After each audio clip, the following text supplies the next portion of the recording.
is really present in the Eucharist, and he foreshadowed this in his preaching when he said, "Unless you eat of the flesh of the Son of Man, you shall not have life within you." And then he instituted the act where we get to do that, receiving the Eucharist, when he was at the Last Supper with his apostles, and he said, "Do this in memory of me." So every time we celebrate Mass, the bread and wine are transformed into Jesus's body and blood. Father Povis explained to us the process of transubstantiation, that the accidents or those outer qualities of the bread and wine still remain, even though the substance is transformed. It's different. Over the years, some interesting things have happened to the Eucharist at Mass or in other locations, and these are called Eucharistic miracles. The first documented Eucharistic miracle took place around 750 AD in a town called Lanciano, Italy. The monk who was celebrating Mass doubted Jesus' real presence. And during the consecration, you know, the part when the priest holds up the bread and it's transubstantiated, becomes a different substance, it turned into live flesh and blood. The host became a piece of human heart tissue, and the wine turned into 5 large globules of human blood. What?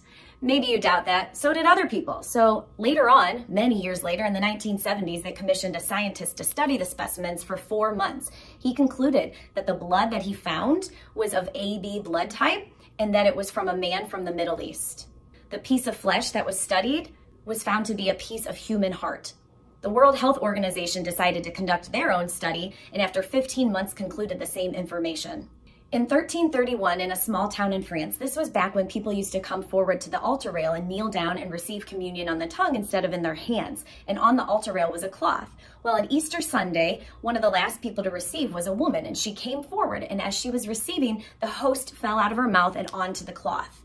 And immediately it dissolved into a circle of blood on the cloth. The priest tried to soak up the cloth in a basin, but the spot got bigger and bigger, and the water turned into more blood. In 2008, even more recent, in Poland, a priest had taken a host that had fallen on the ground and he put it in a basin of water to dissolve. Now remember, this is really Jesus's body and blood, so we don't just leave it on the ground to get trampled. We put it in a basin of water and we dispose of it properly. So a few hours later, they came back to check on it and noticed a big red spot in the center, and the water had remained clear.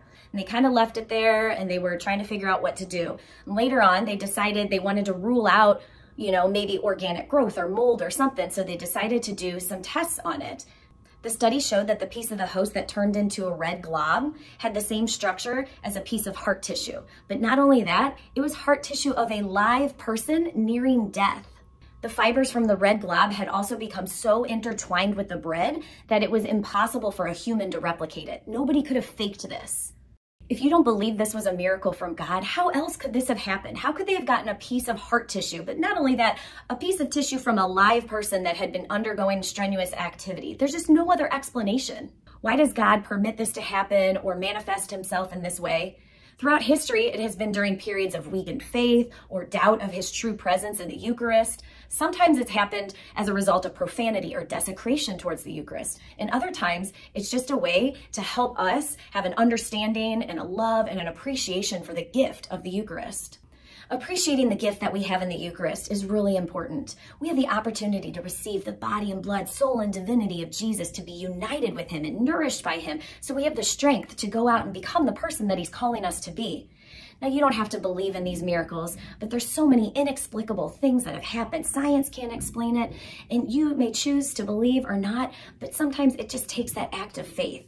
You can learn more about these miracles tomorrow and all next week in the Innovation Center, where we will have a display of some of these miracles that have taken place over the years. I challenge you to stop by and check it out. You may even look for the one that Pope Francis was witness to. But more importantly, I challenge you to have an open heart and an open mind. We know what Jesus taught us, that it really is his body and blood, even though what we see is bread and wine. It's difficult, it's hard for us to comprehend, but it's real. And in some of these cases and these miracles, it really did turn into flesh and blood. What else will it take for you to believe? Pray for those eyes of faith.